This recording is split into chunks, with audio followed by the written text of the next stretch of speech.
दोस्तों काफ़ी सारे मैसेज और कमेंट्स आ रहे हैं, व्हाट्सएप पर मैसेज आ रहे हैं कि गुरुजी हमें साल साल 2-2 साल हो गए हैं, हम नियम से समय से पूजा कर रहे हैं लेकिन हमें जरा भी अनुभव नहीं हो रहा है, हम क्या करें। तो दोस्तों इसी समस्या को देखते हुए मैंने आज की वीडियो बनाई है।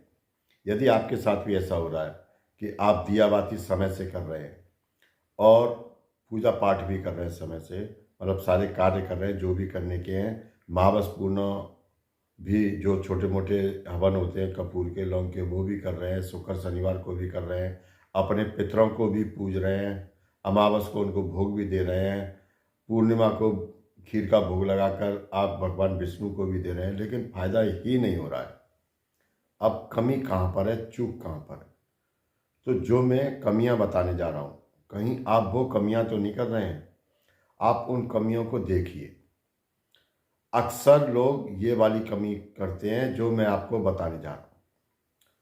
सबसे पहले साफ सफाई। क्या आप मन से और तन से पवित्र होते हैं? सुबह नहाकर ही आप पूजा करें। यदि आप बीमार हैं, बुजुर्ग हैं, किसी कारणवश नहीं कर सकते हैं, तो कम से कम कोहनी तक हाथ, घुटने तक पैर, कुल्ला दातुन आपका होना चाहिए, खाली पेट होना चाहिए। संभव हो आप कपड़े बदल लें, नहीं है तो कोई बात नहीं है। लेकिन यदि आप ठीक ठाक हैं, अच्छे भले हैं, तो आपको नहा धोकर साफ होकर ही पूजा करनी चाहिए। अब इसके बाद दोस्तों नंबर आता है समय का। एक समय रखें, निश्चित समय रखें। यदि आपको समय बदलना हो, किसी कारणवश समय बदलते हैं, हमारी मजबूरी होती है कई बार, तो हम पहले भगवान को, जिनकी भी देवी देवता की पूजा कर रहे हैं, उनको जब समय बदलवाने हों तो एक दिन पहले हमको बोलेंगे कि भगवान इस समय मैं कल से आपकी सेवा शुरू कर रहा हूँ, मेरा समय बदल रहा है, कृपया समय पर आकर मेरी सेवा स्वीकार करें। अब इसके बाद दोस्तों सबसे बड़ा जो है नियम कह लीजिए या कायदा देख लीजिए, आसन। आप लोग आसन पर नहीं बैठते होंगे, जमीन पर खड़े खड़े करते होंगे पूजा, या बैठ भी जाते होंगे। तो आपका जो दीपक है वो कितने समय जलता है? दीपक घी का या तेल का जला रहे हैं, लेकिन कम से कम वो 1.25 घंटे दीपक जलना चाहिए। उसमें इतना घी या तेल डालें कि वो 1.25 घंटे तो कम से कम जले। अब दोस्तों इसके बाद एक और नियम आता है, मंदिर की साफ सफाई। मंदिर की साफ सफाई कितने दिन बाद करते हैं? मूर्तियां रखी हैं अगर आपकी, तो मूर्तियों के नीचे जाले लगे होंगे। तस्वीर रखी है तो तस्वीर के पीछे जाले लगे होंगे। काफ़ी सारी कमियां हो जाती हैं। तो दोस्तों मंदिर की साफ सफाई अच्छे प्रकार से कीजिए। गंगा जल हो, गंगा जल छिड़किए वहाँ पर रोजाना, और कम से कम सप्ते में एक दिन आप मंदिर की साफ सफाई बड़े आराम से, बड़े इत्मीनान से और मन से, जाले लगे और जाले को हटाएं, वहाँ पर तस्वीरों के पीछे या मूर्तियों के नीचे उन सबको हटाएं। उनको सप्ते में एक बार, यदि मूर्तियाँ हैं तो उनको नहलाएं, स्नान कराएं, वस्त्र धारण कराएं, या यदि आपके घर में तस्वीर है तो उनको गंगा जल के या पानी के छींटे दें और अच्छे प्रकार से साफ करें। मंदिर की जितनी सफाई अच्छे प्रकार से होगी, आपको रिजल्ट उतने ही अच्छे मिलेंगे। तो आप सप्ते में एक दिन, कम से कम शनिवार विशेष है, शनिवार को आप मंदिर की सफाई जरूर करें। और जिन भी देवी देवता का आपका घर का जो पूजा स्थान है, उनका कोई भी एक मूल मंत्र बोलते भी जाए सफाई करते समय। जैसे भगवान भोलेनाथ की मूर्ति रखी है तो आप ओम नमः शिवाय का जाप कीजिए। भगवान विष्णु की या श्री कृष्ण जी की मूर्ति रखी है तो आप ओम नमो भगवते वासुदेवाय नमः मंत्र का जाप करें। आपके पास माता काली के सेवक है, माता दुर्गा के सेवक हैं, माता वैष्णो के सेवक हैं, तो आप नवान मंत्र का जाप कीजिए मनी मन, और आप साफ सफाई में लगे रहें। अब दोस्तों एक और जो नियम आया वो ये आया कि आप पूजा करने के बाद बैठते कितनी देर है आसन पर। ऐसा तो नहीं कि आपने पूजा की और पूजा करने के बाद धूप बत्ती दीप बत्ती जलाई, भगवान मुझे जो है आप बस आशीर्वाद दीजिए, मुझे कार दीजिए, कोठी दीजिए, मेरा बच्चा नौकरी पर लग जाए, बोले और उठ लिए। नहीं दोस्तों, कम से कम तो 15-20 मिनट आपको वहाँ आसन पर बैठकर अपने इष्ट का ध्यान लगाना है और कुछ भी नहीं बोलना है, केवल उनको ध्यान रखना है या उनका जो भी मंत्र हो आप उस मंत्र का जाप करें। इसके बाद दोस्तों, पूजा की शुरुआत में ही हम गलती करते हैं, अक्सर करते हैं कि हम किसी भी पूजा से पहले जो हमारे 5 भगवान हैं उनको याद नहीं करते। उसके बाद हमारे जो कुल देवी है, कुल देवता है या पितर हैं, हम उनको याद नहीं करते।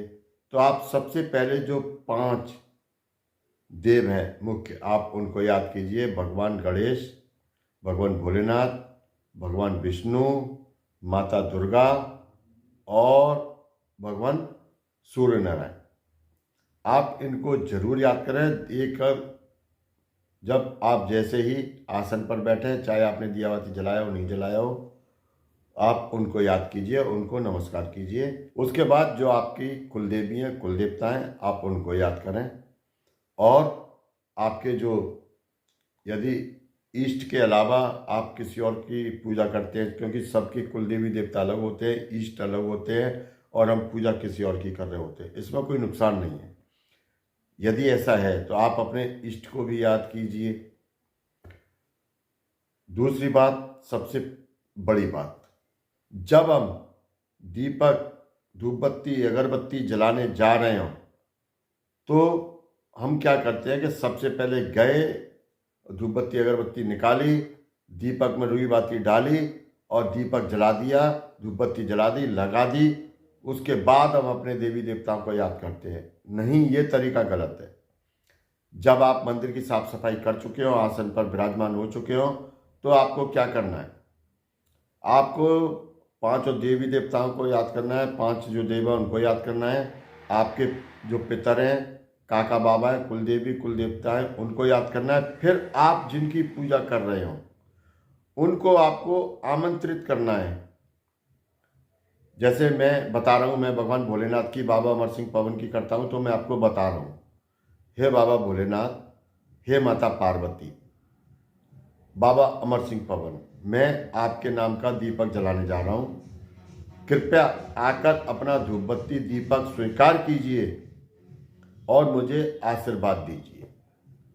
तो दोस्तों, आप भगवान विष्णु की करते हो तो भगवान विष्णु को याद कीजिए, माता दुर्गा की करते हो तो इतना बोलने के बाद 3 बार बोले, तब धूप बत्ती अगरबत्ती दीपक उनका जलाएं।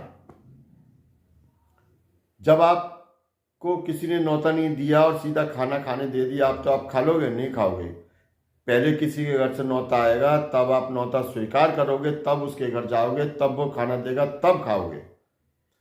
तो यही चीज है, वो भगवान है, उनको आमंत्रित कीजिए, अपने कर्मों से खुश कीजिए, तब वो आपकी पूजा का फल आपको देंगे। अब दोस्तों, एक और कमी हम कर देते हैं कि कई बार हम घर में ही पूजा करते रहते हैं, घर में ही पूजा करते रहते हैं। तो कम से कम आप सप्ते में एक दिन उनके मंदिर जो भी हो वहाँ जाएं। सप्ते में नहीं जा सकते तो महीने में जाएं, महीने में नहीं जा सकते तो जैसे भगवान भोलेनाथ के सेवक हैं आप, तो जो महाशिवरात्रि आती है तब जाएं, या जो श्रावण मास आता है तब जाएं। श्री कृष्ण जी के हैं तो आप जन्माष्टमी वाले दिन चले जाएं। माता दुर्गा के हैं तो नवरात्रि वाले दिन किसी भी मंदिर में आसपास में चले जाएं जो उनका मंदिर हो। कोई जरूरी नहीं है कि कोई विशेष बड़ा मंदिर हो। नहीं साहब, नई साल हो गई, हम तो बिहारी जी को ही दर्शन देने जाएंगे। अब बिहारी जी के दर्शन देने जाएंगे, साल भर हम खूब मुर्ग मसलम उड़ाएंगे। नई साल वाले दिन हम बिहारी जी के दर्शन करें, हमारा दिन अच्छा गुजरेगा, हमारी साल अच्छी गुजरेगी। नहीं, हमें कर्म करने। ये काफ़ी सारी छोटी छोटी कमियां हैं जो अक्सर हम करते हैं। यदि ये कमियां, आप इनमें से कोई भी कमी करते हो तो आप वीडियो सेव कर लीजिए, चेक कीजिए कौन कौन सी कमियां हैं, आपके कोई मित्र या नातेदार परेशान हो पूजा करने के बाद, सेवा करने के बाद, उनको वीडियो शेयर कीजिए। दोस्तों, आज की वीडियो में इतना ही। मिलते हैं हम अगली वीडियो में। मेरी जानकारी आपको पसंद आई हो तो वीडियो को लाइक करके, चैनल को सब्सक्राइब करके, कमेंट में जय श्री राम, हर हर महादेव, जय बाबा अमर सिंह पवन की लिखें। तब तक के लिए जय राम जी।